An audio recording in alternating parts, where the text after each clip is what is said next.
In the 1860s, Leonard and Adolph Lewisohn became merchants in New York City, buying and selling a variety of commodities.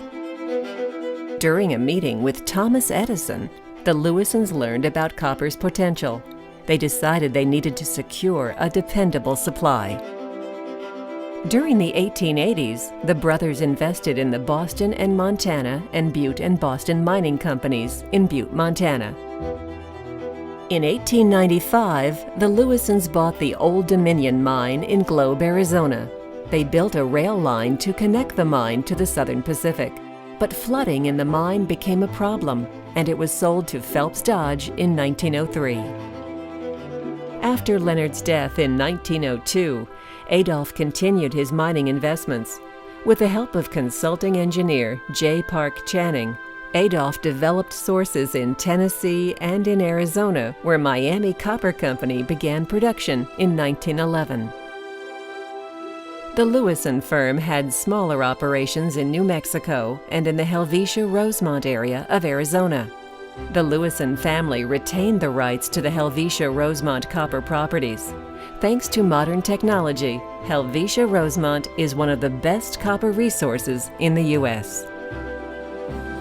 Leonard and Adolph Lewisohn were philanthropists who gave generously to many causes, including prison reform, the arts, and education. The former mining building at Columbia University still bears the Lewisohn name. James Furman Kemp earned his mining engineering degree from the Columbia School of Mines in 1884. After 2 years of additional study in Germany, he spent 5 years teaching geology at Cornell University. Kemp joined the geology faculty at Columbia University in 1891 and rose to department head the following year. He remained a professor of geology at Columbia for 34 years. In 1888, Kemp became a founding member of the Geological Society of America. He served as GSA's president in 1921. In 1920, as a member of the Committee of 50, Kemp helped found the Society of Economic Geologists. He was SEG's president in 1924. Kemp was a talented editor and writer. He helped found Economic Geology and served as an associate editor. In addition to numerous scientific papers, James Furman Kemp authored Ore Deposits of the United States and Canada and a Handbook of Rocks for Use Without the Microscope.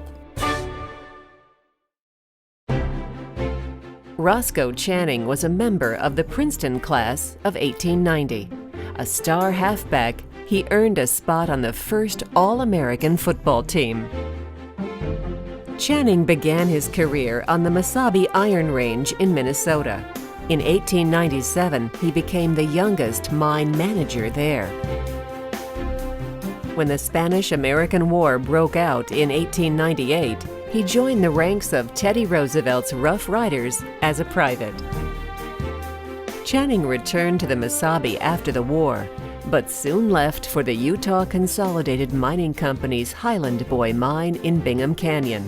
He managed that mine during its most profitable years. In 1907, Channing was hired as general manager and president of Cerro de Pasco in Peru, and tasked with turning around the money-losing venture. By 1910, Channing had solved the issues plaguing the mine and returned it to profitability. He then moved his family back to the United States. Channing next served as president of the Utah Consolidated Mining Company. When the U.S. entered World War I, Channing enlisted in the Army, rising to the rank of major. After the war, he returned to Consolidated and served as president until the company closed down. Channing went on to manage Harry P. Whitney's mineral properties, including those at the Comstock Lode. While at the Comstock, he met and mentored Cornelius Vanderbilt Whitney, who was working on his family's property as a mucker. Flin Flon in Manitoba, Canada, was Channing's next stop.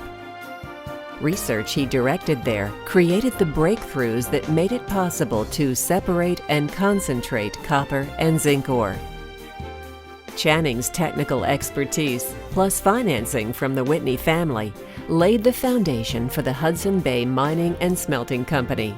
Channing served as Hudson Bay president until he retired in 1957. The former Rough Rider moved to Tucson, where he died in 1961. Alberto Benavidez was born in Lima, Peru in 1920. Hiking in the Peruvian mountains as a Boy Scout kindled his love of geology. He earned his mining engineering degree at the Peruvian School of Engineers. He then received a scholarship from Harvard University to pursue his master's degree in geology. Benavides began his career as a geologist with Cerro de Pasco. 6 years later, he was promoted to Chief of Exploration for Peru. He married Elsa Ganoso de la Torre in 1945. The couple had 5 children: Raul, Mercedes, Blanca, Alberto, and Roque. In 1951, Benavides leased the Julcani mine for a year with an option to purchase. He exercised that option, founding Buenaventura Mining Company in 1953.